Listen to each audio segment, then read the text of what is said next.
Good morning and welcome to my channel, The Quiet Altar, where I share all things spiritual, including tarot, oracle, prayer cards, current events, spiritual books, you name it. I love sharing it. Arts and crafts, spiritual arts and crafts. So welcome to the channel. I just thought I would share a few things that I got on got at the Goodwill bookstore. I don't know where you guys live, if you have Goodwill bookstores, but if you do, you've got to go in there. You can find some really cool stuff. I find tarot cards in there. I find oracle cards. I find tarot related games. I find really old tarot books, tarot guide books, all kinds of stuff. And I have, I don't know, it's about 3 or 4 stores in my region, I guess you could say that.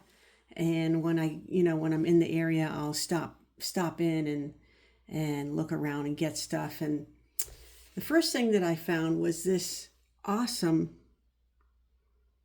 4x6 frame.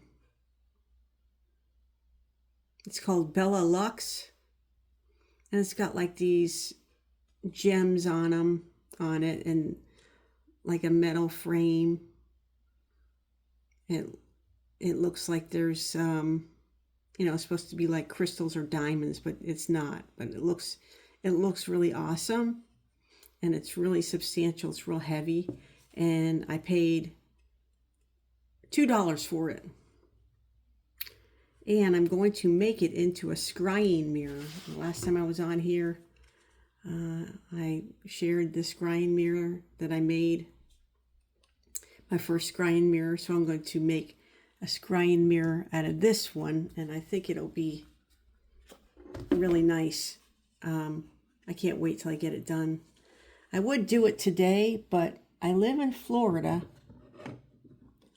and Florida, USA, and Florida, if you know, is a semi-tropical state, and we don't get, our winters aren't too bad here. However, this week, I guess it's from the storm, the squall that's going through up north, we're getting some of it. And right now, where I live in South Florida, it's made it all the way down here. It's like 34 degrees, and it's 9 a.m. Normally, if it does get that cold, it's normally in the middle of the night, and by this time, the temperature would be like maybe 37 or into the 40s by now, but it's still in the 30s. So, and it's windy, so I can't go outside and use my spray paint to get that done. So that's going to be in the future. Okay, so another thing I found, which is also $2, was this shadow growth journal, a workbook for embracing and elevating beyond your shadows. And you could probably find this at TJ Maxx or Books A Million, but I think it's a little bit of an older one. Somebody just didn't ever get around to using it. And it's from 2024, and it has all kinds of really cool stuff. I pledge joyfully, and then you put your name or whoever there, joyfully pledge on this day to embark on a journey of self-discovery and kindness. I promise to navigate this journal with a spirit of curiosity and gentle honesty. I recognize that I am a tapestry of laughter, tears, strengths, and fears, and I lovingly commit to honoring each thread. And then you're supposed to sign it, and you're making a pledge to yourself, and put the date that you started and the date you completed it. And there's 8 parts.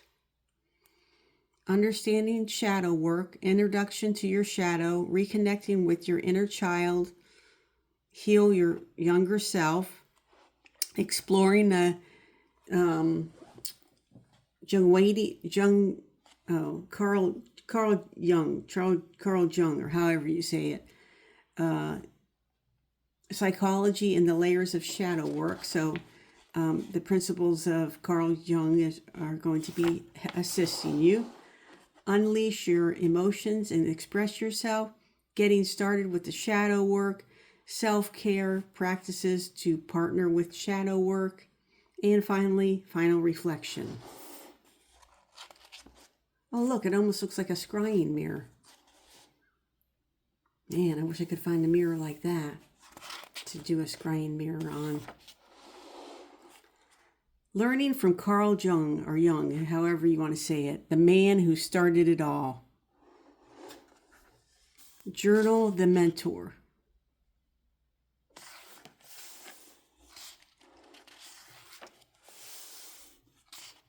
And it's, it's not a really big journal, and so it's doable. So many of them you have to commit, you got to commit to this huge time. And this one, it looks like it's very doable through the year.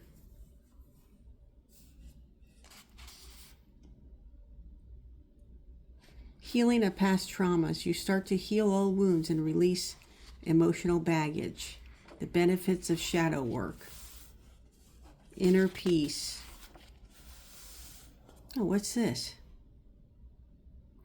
Please answer the self-evaluation questions below and rate your current level of satisfaction.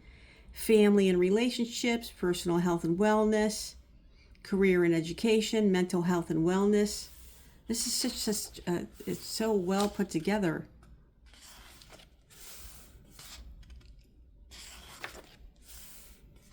Until you make the unconscious conscious, it will direct your life and you will call it fate. That's by Carl Jung. Meet your shadow. What is the shadow self?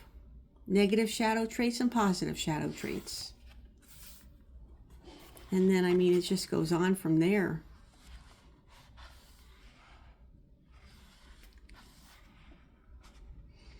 Create your own positive affirmations in the chart bubbles below that you can use for your mirror work gazing sessions. Look at that. I can use my scrying mirror.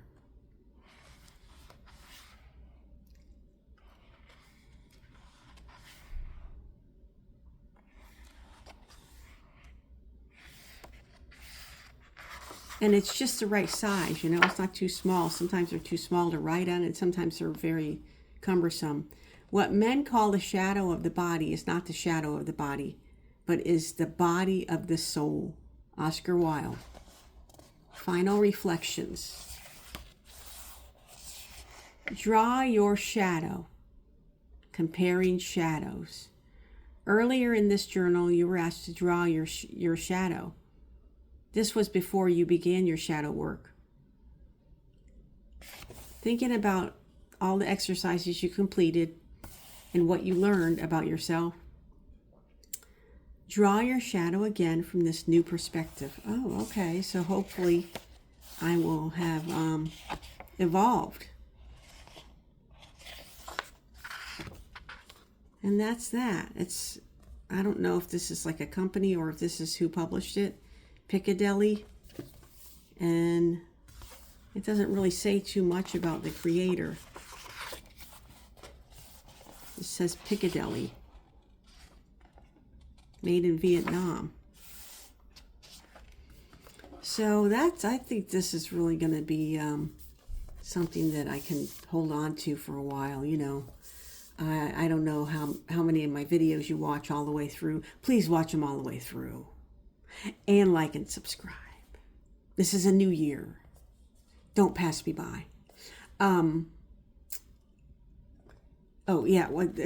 Sorry. What I was going to say is, I don't know if you heard me say before, but I had like a whole stack of journals that I had used in the past. And then periodically I would go in and just skim through them and read some of the stuff. If I was cleaning out the cupboard or the drawer or whatever where I store them, And I started reading them. I thought to myself, well, I keep reading this over and over and I'm rehashing the memory. And so I just threw them away. I didn't throw all of them away. I think I have a few that I saved. But for the most part, I just didn't want to keep rehashing the same thing. And I don't know if anybody's watching who is a traditional therapist, but I have a question and an observation. And if you have ever felt this way, or if you are a therapist and you know more about it, let me know. I've been to several therapists in my life because, we all go through stuff and therapy is very popular. But the only thing is, like, when you feel like you need to go see a new therapist, maybe you moved, or maybe the therapist that you were going to moved on or retired or whatever, or you weren't really pleased with the therapist you had, so you look for another one. But the first thing they want to do is they want you to share your life, the negative and the positive of what happened to you when you were little and all that stuff. And I just feel like each time you're going back and you're reliving it all. And I want to move forward. I don't want to keep going back. And so unless you've had a therapist, for decades or whatever, sometimes I feel like I can't go to therapy anymore because of that. So I just discovered that about myself, because the last one I went to, I told them about my childhood and everything, and so they started asking me, how I felt about it, and that my feelings were valid, and then I felt like I was being put into like victimhood, which I had got past in my life, and it was real difficult for me to get past that. And once I did, so many things in my life opened up for me. My manifestations started coming to fruition, and I quit drinking, I quit smoking, and I was no longer a victim. And then I was just looking at the therapist, and I was like, oh my God, I'm not a victim. You know what I mean? And I just, as good as they were, I just couldn't do it. So I never went back. So anyways, that's what I was trying to get at, was when I was rereading the journals, it was doing the same thing. So I had to get rid of them. Now, I mean, you could reread them a few times and see how far you've come. And then, like maybe if you have a journal for the whole year and then you reread it, and then on New Year's Day, if you have like a little burning bowl or something ceremony for yourself, burn the book, burn it, and say, that's that year, I'm out of here, and go on and get a new journal. That's just my opinion on that. So, Shadow Growth Journal. I found it at the Goodwill bookstore for $2. Okay, now I'm really into fantasy and all kinds of stuff, and I saw this book on the book. It was in the bin at one of the bookstores, and it was very inexpensive. I think it was, well, this says that it was $4.99, but I think I got it for like $1. And it's George R.R. Martin, and I picked it up. I never heard of him, but it just looked really cool, and the photos, the artwork in here. I don't know if this is a series on like Netflix, but I'm going to read it first before I Fire and Blood. And I just love these kind of books, these kind of stories. And I can really imagine this being a Netflix series, but whoever had it, or maybe several people have already read it, but the pages are really easy to turn, and the book the binding is worn out enough to where it's easy to read, and I can't wait to jump into it. There's one book I'm reading right now. I got to finish that one before I start, because I don't like to start reading one book before I finish another one. But it says, set centuries before the events of Game of Thrones, Fire and Blood is the first volume So is the Game of Thrones, is that by George R.R. Martin? I don't know, because I wasn't really into the Game of Thrones because I think it was on HBO and I didn't have HBO. And I think maybe you can buy it like, in DVD or something, but it's never going to be on any of the platforms or the like Netflix and that. It's not going to be on any of those that I pay for, and I only have like 2 or 3 because they're, it adds up. It's expensive to buy those or to subscribe. Anyways, R.R. Martin's definitive part 2 history of the, now if you guys watched Game of Thrones, maybe you know what this is. Tragedians in Westeros. It begins with the legendary Aegon, the Conqueror, creator of the Iron Throne, and goes on to recount the generations of the Targaryens who fought to hold the iconic seat all the way up to the civil war that nearly tore their destiny apart. This essential chronicle, as related by a learned master of the Citadel, features more than 80 black and white illustrations drawn by Doug Wheatley, including 5 all-new illustrations exclusive in this paperback edition. With Fire and Blood, readers will gain fresh appreciation for the dynamic, often bloody and always fascinating histories of the Westeros.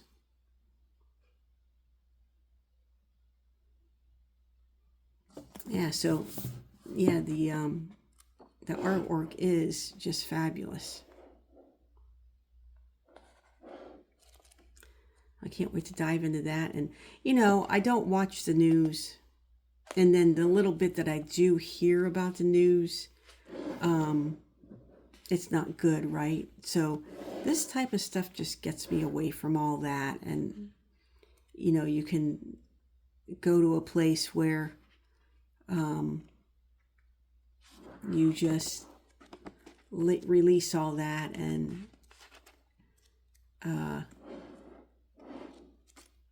don't let the world get inside your head too much. You know what I mean? So that's that. And then there's one more thing I want to show you that I got at Goodwill. And it's this. It's called the Tao box. I think that's how you say it. I think some people say Tao. The Tao box. Book and 50 meditation cards. It was released in 2002. It was manufactured in China and designed by Amy Ray. And so it's just, look at it. It's just a beautiful set.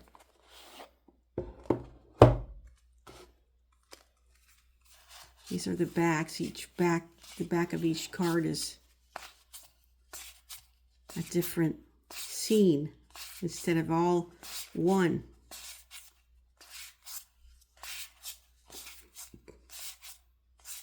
And then the fronts,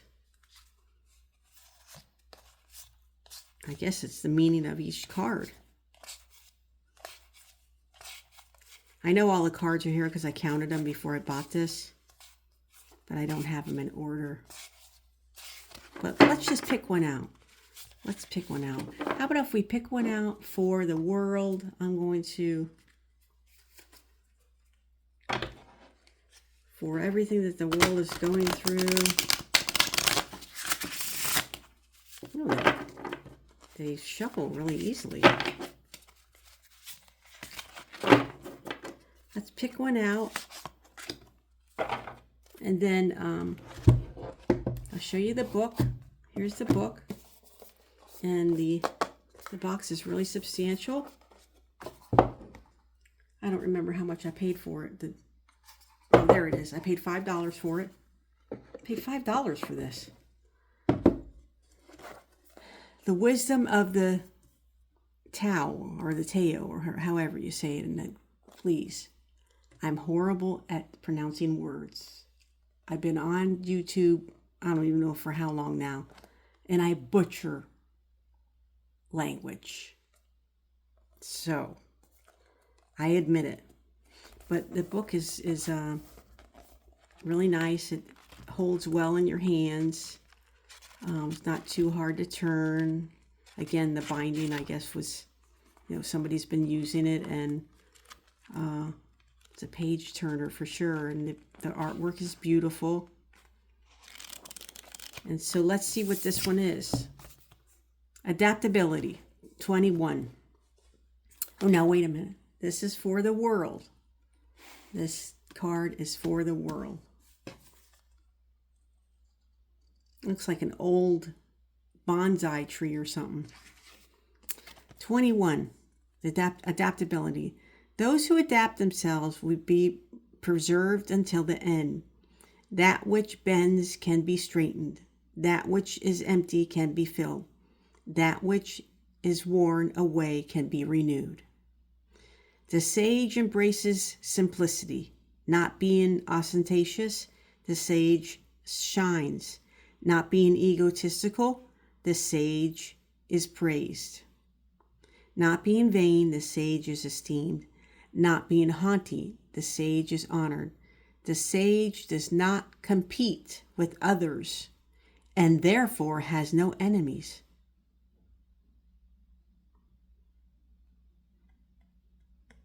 So what's that telling me, because this reading is about the world, is in yourself, you adapt by not taking sides. And don't compete. Don't go out there and yell. And I know people want to protest and everything. And, that's what they have inside. That's what they want to do. But to me, this is right where I belong, because I don't, like I said, I don't watch the news, and I don't want to get overly involved in arguments, because I'm done with having conflict in my life. So I try to stay neutral. The sage does not compete with others and therefore has no enemies. So if you're just nice to everybody and try to get along with everyone, and don't be too extreme on one end or the other, then you have peace. And that's another thing. I used to strive for happiness and wealth and success. Now I strive for one thing: peace. So when somebody asks me if I'm happy, I might not always be happy, but I try to be peaceful. That's what my goal is. And I can't be peaceful if I'm going out on the street and yelling, where people are yelling at each other. That's why I stay at home a lot. Anyway, so this one is adaptability. So I think this is a really good message for the world. At least let's see if there's an extended message in here, number 21.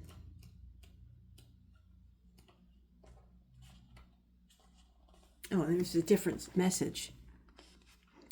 Nature adapts continually, and everything in nature exists because of adaptability. Yeah, that's true. Good. This is a sage bush.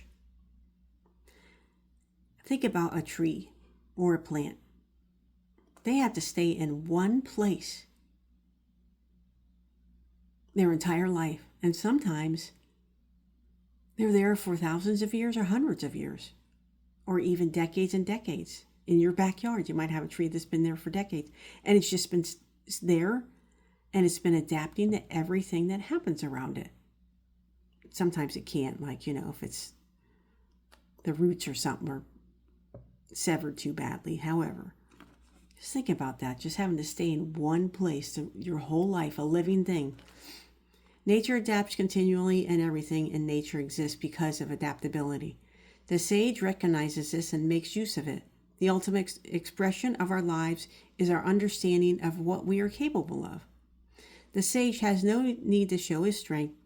He has no need to brag or compete, for his strength is being able to bend when it serves him to bend. He knows how to let go of what he wants and where he thinks he is going. The strength of the sage is being at home and at ease with the changes in his life. Watch the way the water flows. It always takes the easy way. That's right. Take the path of least resistance. Next time you find yourself being stubborn, give in. Next time you find yourself wanting to say no, try yes instead. Experiment with your ability to change course, and you will find that you will become more relaxed. With relaxation, your energies will flow. Not being fixed, your sense of pleasure will grow. Oh my gosh, that is so beautiful. I can't believe I found this deck for $5. And here's the book, the box again.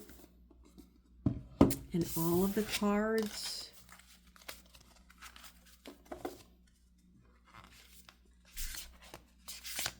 All the backs of the cards. And so, try to take on a sense of adaptability today or this week, because it's Sunday, so it starts a new week. Try to take on a sense of adaptability, a sense of peace, understanding, and focus on the inner self, on the shadow self, on the subconscious. And don't keep reliving and rehashing everything that's ever happened bad in your life, because you'll never be able to move forward. Let go of that. Do the shadow work. Don't keep living in the past, because then you become the victim, and then you carry anger and resentment when that happens, and those are useless words that are part of the ego, are not part of the spirit. The spirit is love, pure love. And so that's where I want to live, is in spirit. Okay, so I hope you've enjoyed this video. Please like and subscribe, and I will see you soon. Have a great Sunday from the Quiet Altar.